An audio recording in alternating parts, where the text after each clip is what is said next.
Oh, and we're back again. Sorry about the back and forth, folks. Lady Luck is not on my side. These things happen. Yeah, but I'm not sure what's the last thing you heard from me. Do you remember? it was about how there's not a destination but the stream itself, and to that end, um, a lot of times since we brought up Star Wars, I'll bring up the fact that there's times where something is described as strong or weak in the Force or certain alignments. Is that something that can happen with the current? Not generally. There's places where it may be the separation of the material world and the stream might be thinner, so that would be an easier access point. Um, but as far as being imbued with the stream, that's not really a thing. It's you can either tap the stream or you can't, for the most part. There's people with different levels of ability as far as their ability to wield and draw power from the crystals. Mm-hmm. But as far as places go, I wouldn't, or things, not so much, other than the crystals themselves. And to that particular end, when it comes when it comes to it, are the with the whole concept of crystals, are there crystals that would be considered more attuned to the undercurrent? Yes, actually, that's going to be a big part of the first trilogy of books. Someone does discover a crystal that's very much a product of the undercurrent, and that causes a lot of problems for the galaxy. And I'm guessing that a an area that's an area or a crystal that's attuned to the undercurrent. This particular place, being in there, unless you're attuned as well to that, there would probably I'm guessing there would be this feeling of dread or just plain wrongness about where you are. Yeah, for sure. Yeah, the undercurrent is it's not a pleasant place. It's not about pleasant feelings. It's pretty much the land of the dead. It's where the dead souls reside, and someone who can wield. I'll just tell you, it's the obsidian. They have a whole different, let's just say, a whole different set of abilities at their fingertips than your typical crystal wielder. A lot of just warped and strange abilities that can really be just dangerous and awful. And people who are attuned to the obsidian are generally warped people themselves to begin with. Hmm.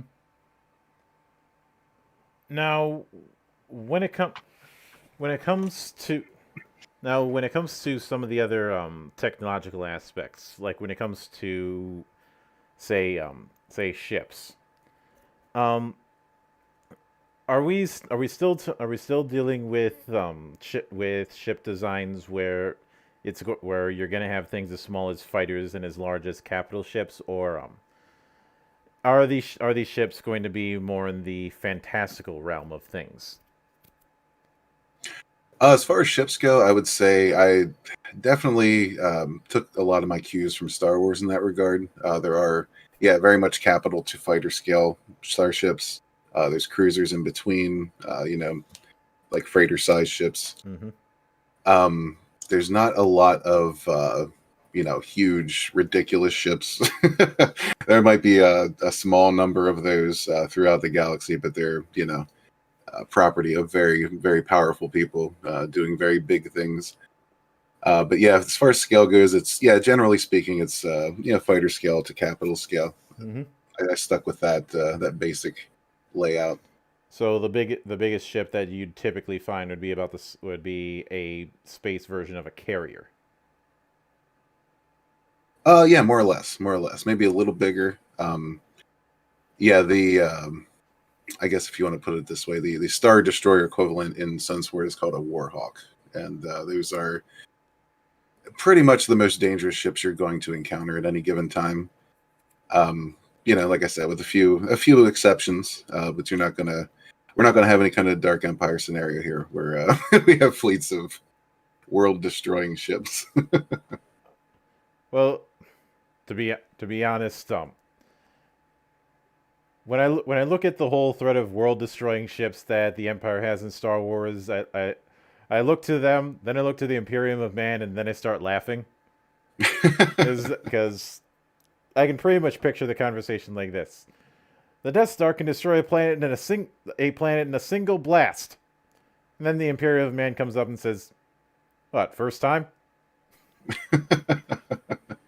Yeah, we're not going to get into that scale, at least not yet. Yeah. That might be something you'll see in the future, but if it is, it's not going to be like I said. You're not going to have fleets of those types of things. It will be each individual ship. That if you have a very powerful ship, it's going to be more or less a unique thing. It's Mm-hmm. not something we're going to see a whole lot of here. Yeah. I like to, when it comes to destroying worlds, I like to make it more personal.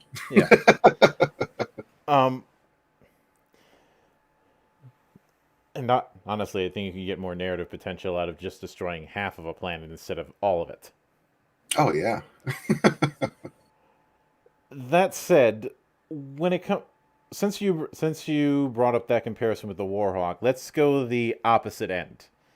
Um, what talk to me about what the Sunsworn equivalent of say an X-wing would be like? Oh sure. We have fighters. Generally, the Union has their standing defense force, and they Mm-hmm. are kind of really the only big governing body that the general populace is aware of. So at the time, their Union starfighters are simply that. They're called Union starfighters. The Gorlani, who are pirates, they're a pirate organization. They have developed their own fighters. But generally speaking, at least for the time being, the fighters are named after the governing body that they represent Mm-hmm. for the most part. And when it comes to when it comes to pirates, I'm guessing that pirate ships would favor smaller ships that can get around easily and a lot of hit and run. Yeah, definitely. When a pirate has say they got their hands on a warhawk, that warhawk would then basically be their base of operations. And as opposed to stationing on a planet, they would pretty much live on the warhawk. Mm-hmm. Um, but yeah, as far as like the hit and run missions, yeah, for sure they have definitely favor cruisers or fighters for that type of thing. But yeah, they do have bigger ships, but again, they're pretty much act more as bases of operations than anything they'll take into battle, unless there's a galaxy wide world or war, then you never know what's going to happen, right? Well, I think they'd look at a galaxy-wide war and say, "Hey, it's easy pickings because somebody's gonna get trashed." We can,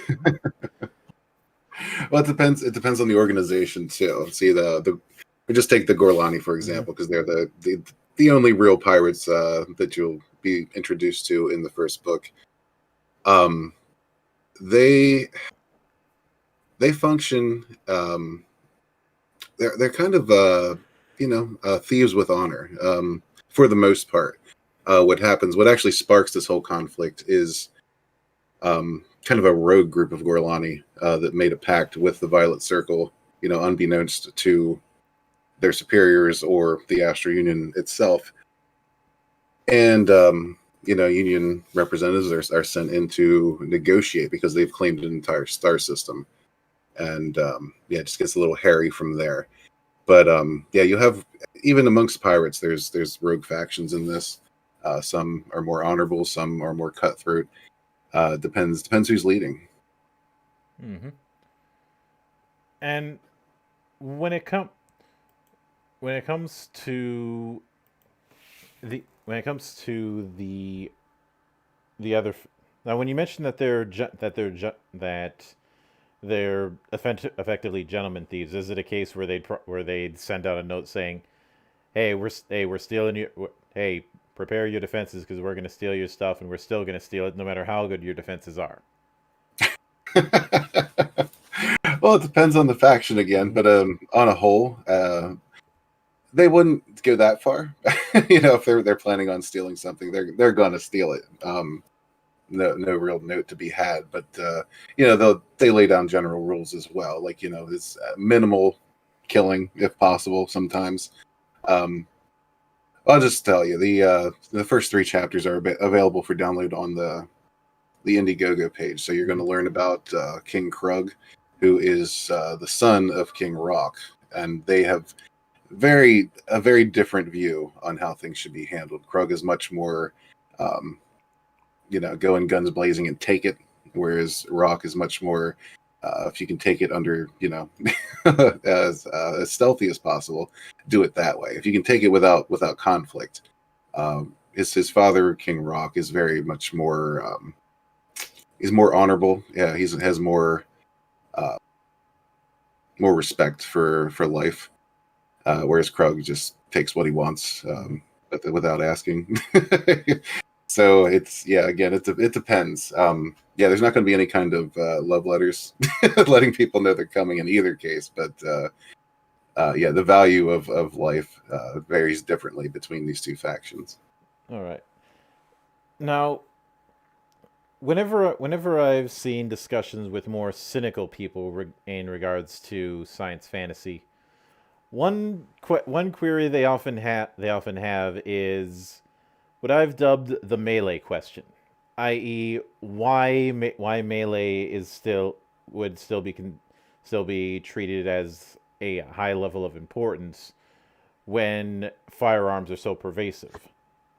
And given the fact that I get the sense that there's mixes of both melee weapons and some form of firearm or ranged weapons being used throughout the conflicts in your stories, how do you address that particular thing? Is it a case where melee weapons are considered a symbol of status? Kind of like the whole revitalized dueling that we see in something like the revitalized dueling, revitalized knighthood that we see in something like BattleTech, or is it a case where there's technological reasons why going into melee might be a good idea? That's a very good question. Yeah, I would say it would probably depend on level of ability and, like you said, what makes sense. A Mm-hmm. lot of people in this do favor firearms just because it's like you said, it's easy, it's readily available. Why not? But when you look at characters like an Astra Tumbler, for example, they are they're gifted with incredible speed. They have incredible talent. It's much more efficient for a Templar to get himself into a melee amongst a big group of opponents than it is to fire off their weapon, because they generally speaking they can probably handle or at least take out twice as many in melee in the same amount of time it would take them to repeatedly fire a blaze weapon. Mm-hmm. And I'm guessing that when it comes to ranged weapons, the majority of them are energy based. So, solid projectile weapons aren't that common. Correct. Yeah, the general blaster type of weapon we have in SUNSWORN is called a Flaze weapon, which is very similar to a blaster. Superheated gas Mm-hmm. with a combination of like a laser core. Um, so yeah, there are some slug throwers. There's some ballistic weapons, but they're almost phased out at this point. It's a lot of the general citizenry you'll see with more ballistic weapons just because they're cheaper and they don't tend to need them anyway. So that not a lot of people just travel around the galaxy or around their planet with with weapons to begin with. But if they feel the need to, yeah, generally speaking, they're going to have energy weapons unless they're, just general citizenry, don't really have a whole lot of access or need for energy weapons. So And they're still kind of on the slug thrower level. I'm guessing that when it comes to the type of weapons that say Union defense would use, they're probably not suffering the stormtrooper effect, i.e., can't shoot can't shoot the broadside of a barn.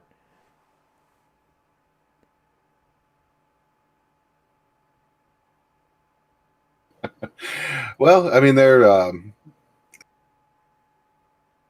but again, yeah, this defense force doesn't really see a lot of action because there isn't a lot of action to be had other than the few rogue elements that are left in the galaxy. So yeah, while they are very well trained, they're not. A lot of them don't have a ton of experience with actual combat experience because there's not a whole lot to be had, which is kind of makes it an even bigger deal when the galaxy does get invaded. They're at a bit of a disadvantage in that regard. The main thing that ends up coming to mind when you say that is that whole line from Demolition Man of, "We're peace officers. We're not equipped to handle this kind of violence."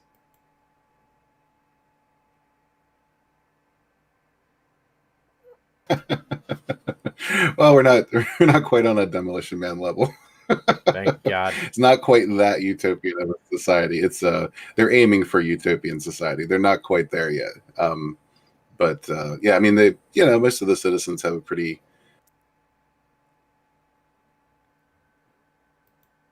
there are dangers out there. Um, if Wesley Snipes comes into their neighborhood, it's not entirely unexpected. So yeah, they, like I said, they're well trained. They just don't have a ton of experience. So yeah.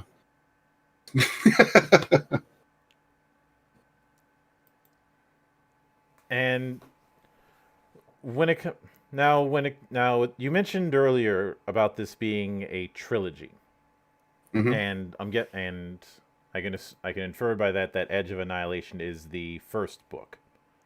Yes. Um, what would you say the page count is going to be for that book? Are you thinking like what, 300 pages or so? Yeah, it's going to be in the neighborhood of 300, over 300. Hmm. So yeah, look for around that number of pages. I have a tough time putting a flat number on it just because things are still being cut and rewritten. Hmm. Um, but yeah, 300 I can pretty much guarantee.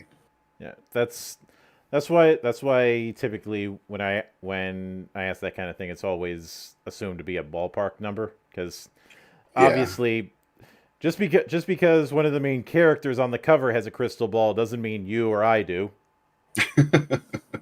Right. Besides, I wouldn't use a crystal ball anyways. I'd rather use a tarot deck.